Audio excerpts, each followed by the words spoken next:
Sou Thomas Venezianer, nascido na Tchecoslováquia em 1937, sobrevivente do Holocausto. Antes da guerra, minha família próxima tinha 30 membros. Sobreviveram 10, entre eles meus pais e eu.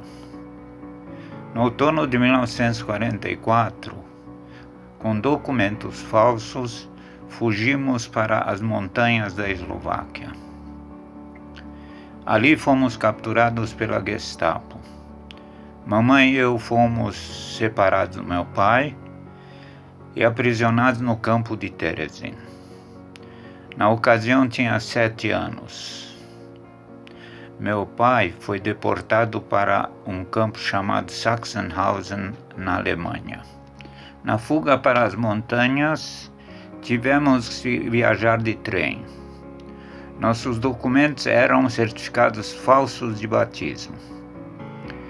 Em uma eventual inspeção, corríamos o risco de sermos desmascarados e enviados para um campo de extermínio na Polônia. Em uma das paradas do trem, um oficial nazista subiu no nosso vagão, exigindo a apresentação dos documentos de autorização para a viagem. Ele só falava alemão.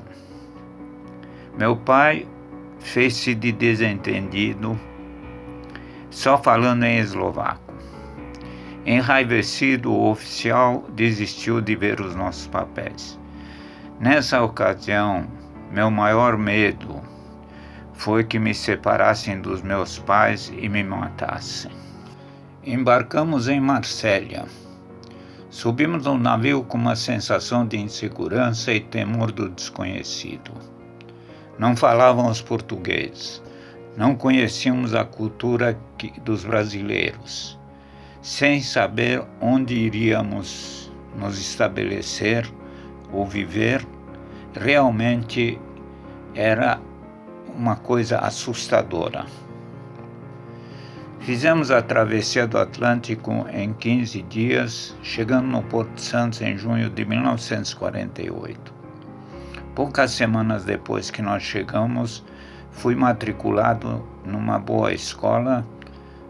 Meu pai fazia questão que eu estudasse junto a brasileiros, evidentemente, e dentro de uma escola que tivesse qualidade para que eu pudesse aprender rapidamente o idioma e as matérias que eu tinha que estudar.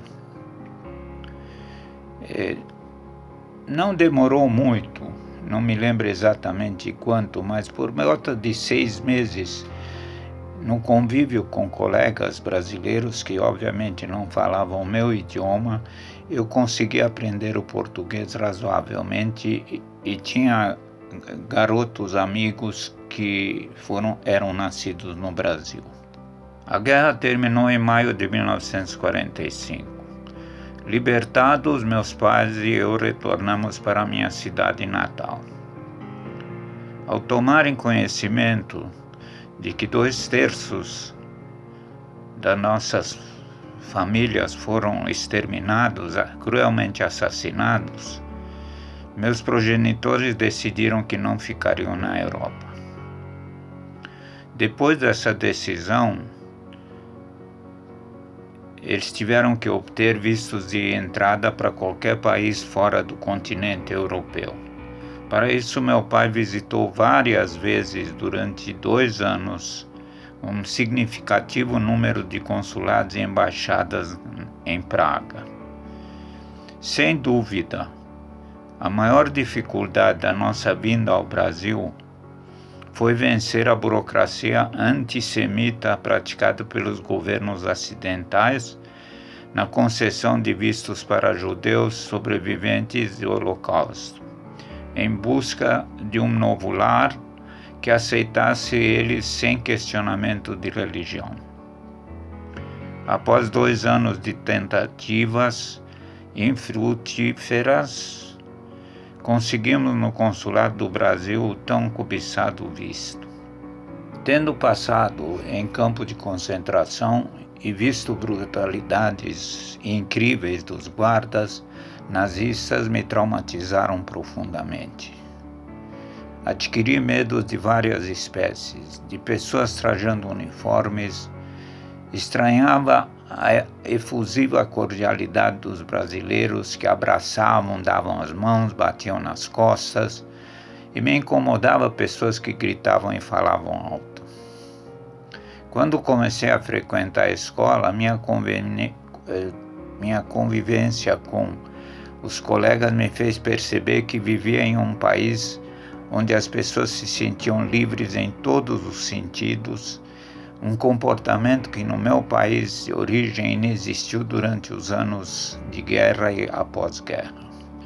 Nesta altura compreendi que os brasileiros não discriminavam religiões e raças, eram alegres, amigáveis, curtiam futebol, carnaval e as maravilhas das praias brasileiras, que são imensas e lindíssimas. Quando superei meus medos, comecei a me entrosar com a garotada e tive uma grata surpresa de constatar o calor humano do povo brasileiro. Um episódio em qual eu participei, logo no início da nossa chegada, me ajudou a enxergar o caráter muito positivo dos cidadãos daqui. Eu vou contar rapidamente um episódio que o comprova. Tomei um bonde para visitar meu pai onde ele trabalhava na ocasião. A despeito das instruções precisas que ele me deu, eu me perdi. E fui chegar no ponto final do bonde, que era no Bom Retiro. O cobrador perguntou alguma coisa que obviamente eu não entendi e fiz sinal que não estava entendendo. Ele me acenou, fez assim, sinalizando que deveria ficar sentado, lá onde eu estava. O veículo retornou para a praça onde ficava o laboratório onde meu pai estava trabalhando. O cobrador me pegou pelo braço, desceu comigo e me levou de encontro do meu pai. O sorriso no seu rosto brilhava de satisfação de dever cumprido. Isso só acontece aqui no Brasil. Vivendo 72 anos no Brasil, jamais sofri perseguições, bullying ou estranhamento de qualquer espécie. Jamais. Nunca fui discriminado, nem profissional, nem socialmente. Tive altos cargos em várias empresas, sempre me relacionei em harmonia com colegas de outras religiões, de outras raças ou de qualquer outra descendência. Afirmo que tenho orgulho de ser brasileiro, um brasileiro que ama profundamente a sua pátria adotiva e o povo irmão que nos acolheu faz 72 anos.